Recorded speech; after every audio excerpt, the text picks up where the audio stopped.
The main problem a lot of people have with learning a form online is getting their direction together. Where them kicks at?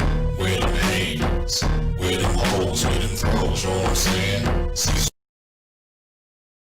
So a real good mental tip is to just imagine instead of you looking at a screen that your instructor is actually standing in front of you. So how I'm looking at the computer right now, that's basically how that's where the instructor would be. And the second thing you need to do is just get your directions right. So for example, if the instructor would say the class face the front or face me, that is what the laptop is. And that's what your phone is. So this is facing the front. Now, I'm going to look to my left. That's my left.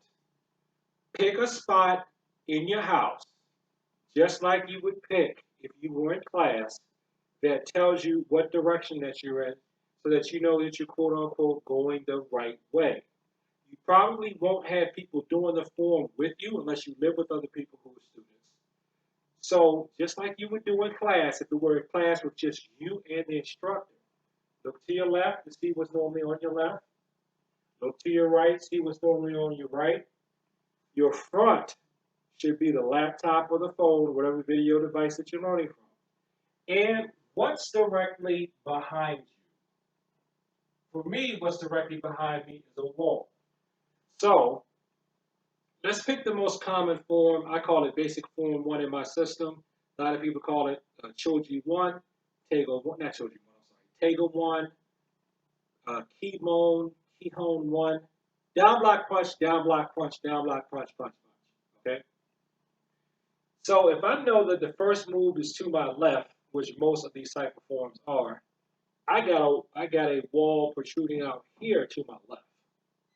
To my right, I have water weights in the corner, overgrown teddy bear, TV screen, and some sort of dresser that's got a bunch of books in it. So that's my right. So when I turn to my left here, I got the protruding wall that's right in front of me. Then I do my punch. And then if the next one is to my right, when I turn, I got a teddy bear off in the corner that you can't see, water weights, TV screen. And then I punch. And then when I do my down block, it's like, oh, I'm going down the middle. I got the monitor right there. So I go to that. And when I turn again, I'm going to turn this way to my left. See, I'm still going in the same direction. On and on and on and on and on. Now, another problem that people have is you may not have that much room. I have a pretty big open space here in my basement. You may not have that. As long as you have enough room that's equal to the length of your body, I would say let's be generous.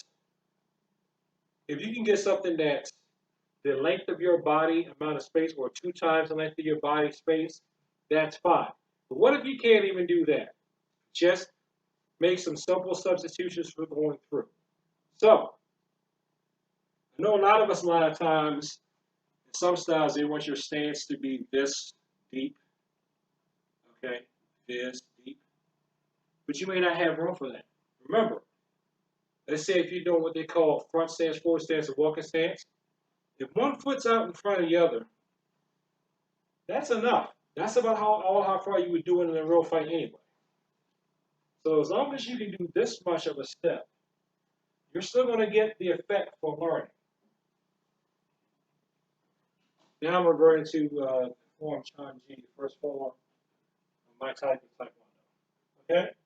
And see here, I don't have a really, really, really wide stance.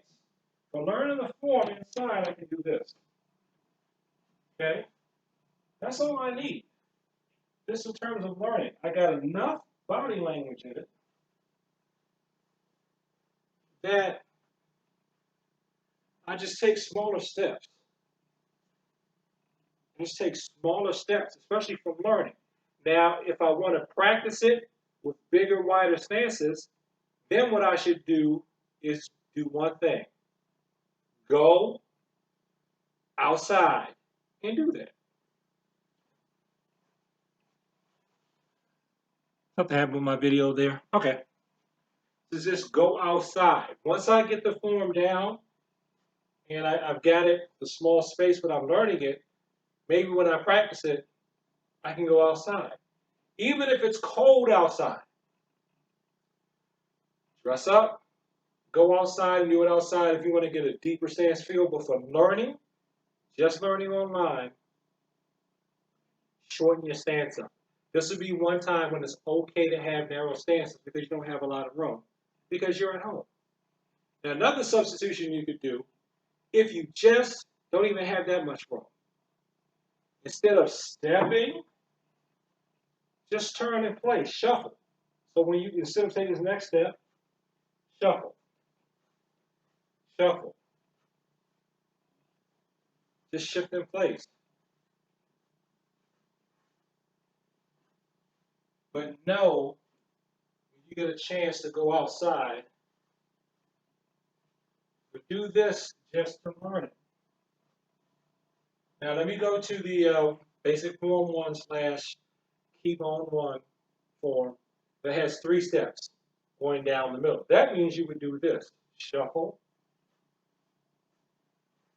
shuffle, down block, shuffle once, shuffle twice, shuffle kia. See how I'm just in the same spot? That's the adaptation that you make, just for learning it. And then, again, if you want to go outside and practice it all out, you can do that. So you just shuffle in place while you're learning it. Practicing it indoors, shuffle in place because you don't have a lot of space. Then, if you just want to get that full body feel, then you go outside and do it that way. Where you're really feeling froggy, you could be shuffling your stances deeper. So that would be here. 1, 2, 3, here. Okay? Shuffle them that way. So that's basically it. Remember, visual cues as to what directions you should be going in.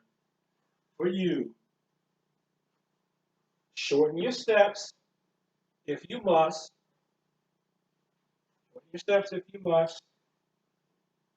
And if push comes to shove, you really just don't have a lot of room, just shift in place. While mentally picturing how you would do it if you had the room. Because you got to think about one thing. If you ever actually get attacked, you may not have enough room to be able to do this. But the theory is if you're practicing this, this should be a lot more powerful. Okay? You may even want to consider stance substitutions where, for example, instead of L stance, you do the original rear foot stance, aka cat stance. Thanks for watching this video. Like, comment, and subscribe. Please share this with people that like to talk about the martial arts. And peace. And as always, thank you for your time.